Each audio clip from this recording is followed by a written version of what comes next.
Hey, what's going on? It's Big Grime again. Make sure you check out biggrime.com and check out the latest stuff I've been doing.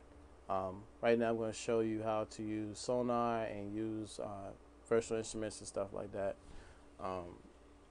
This is basically the first page when you first load up Sonar. You can take off show tips and start off. Always leave it there, 'cause sometimes it does pop up some stuff I can use. So I just hit close. Hit close again. I'm gonna hit Control N. Go to the default project setup, which I had changed it to my taste.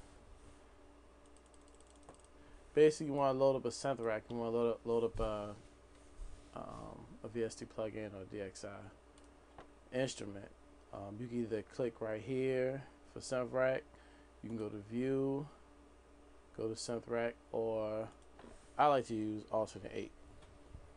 Just a shortcut for it. It's easy to use. You hit the plus sign, then you go to your list of synthesizers. Let's say if I go to V Station, hit OK. Now defaultly the synthesizer won't automatically pop up, just that you have to change it. You have to change it on the properties. Let's see. Oh yeah, the synth option, and just click synth property page. Just click on it, make sure it's checked. Defaultly it won't be checked, but after you do it at one time it will be.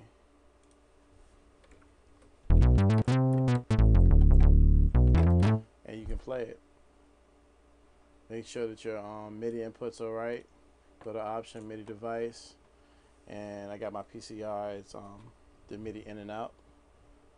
Make sure those are checked, and pretty much ready to go. If I want to make a beat, I arm my MIDI track by clicking on the R. Make sure that's red. I set my metronome, which I have those set on shortcut. I have everything set on shortcut because this make everything so much quicker and hands-on. So I set my metronome. I have a preset for that. Make it 16. So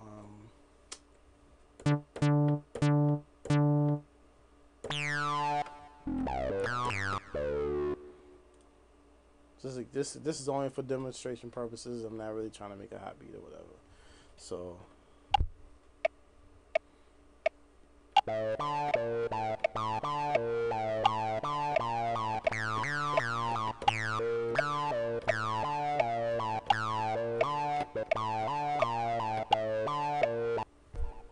and record the MIDI.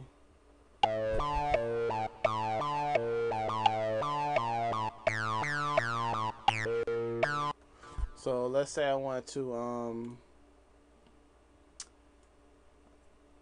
do automation on this. Basically what I would do is hit the W right here on the synth. And being that I have the PCR 500, this is made for Sonar. So when I hit the dynamic mapping, my controller thing it comes up automatically. My filter is R1 knob, which when I turn my knob, I can turn it here. And I'm gonna change the cutoff. I'm gonna make that R2. So the way I would do that is I would hit the act button.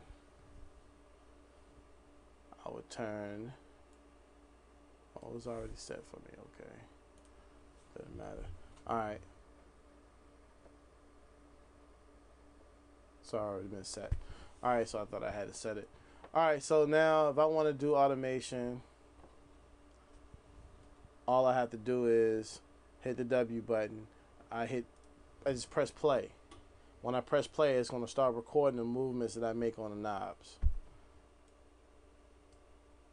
So remember, just press play and have the W highlighted in red. When you click on it, it enables it.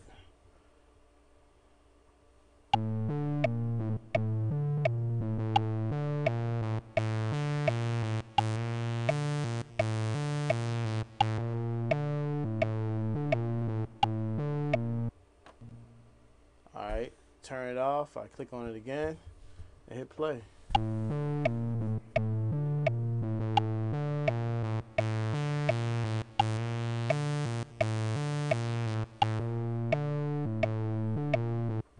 as you can see, you see the envelopes right here, which you can change if you want to. You can actually draw it in with the mouse. You can move them individually. I mean,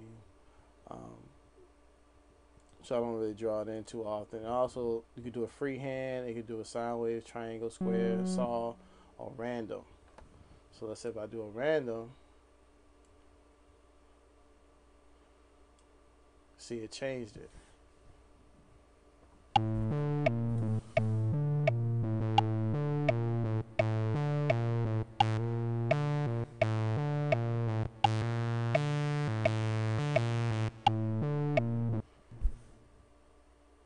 you can just keep changing it. Let's say square wave.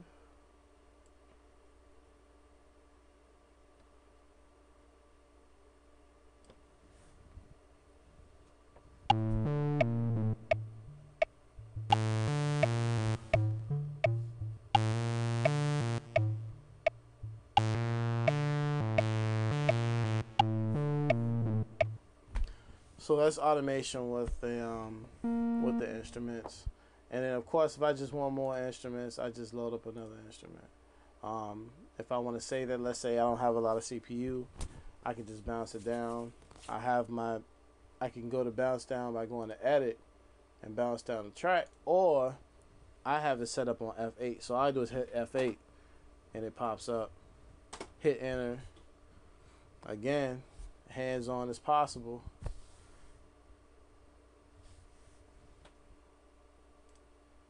And now I can just freeze it, and that way no CPU is being used on the synthesizer, because sometimes when you load up a synthesizer, and even though you mute it, it's still pulling resources from it. So I like to freeze it. So if I go to use another instrument, I have all my CPU uses available to me.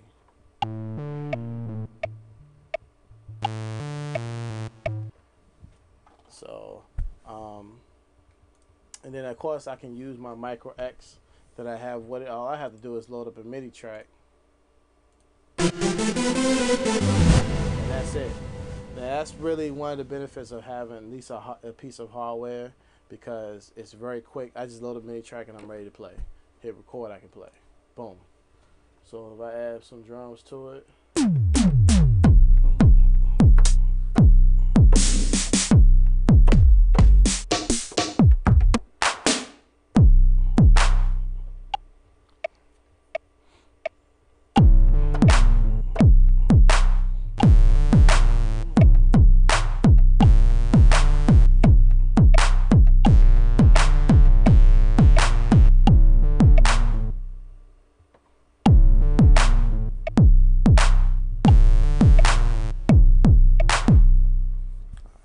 And basically, I mean, that's pretty much how you can make beats in Sonar. I like to use software and hardware.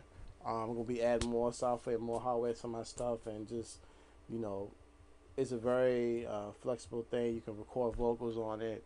You know, if I wanted to, I could say, you know, I'm gonna go ahead and record what I did on the Micro X.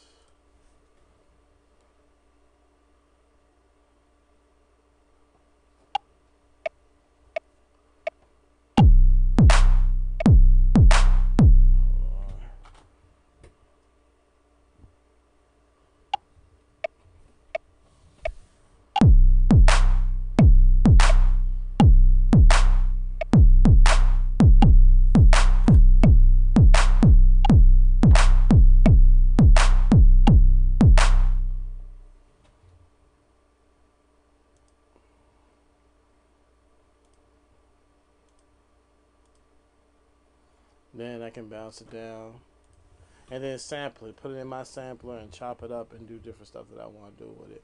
It's all in Sonar using different VST and DXI instruments. Alright? So make sure you go to biggrime.com and look forward to more of my videos. Alright? Peace.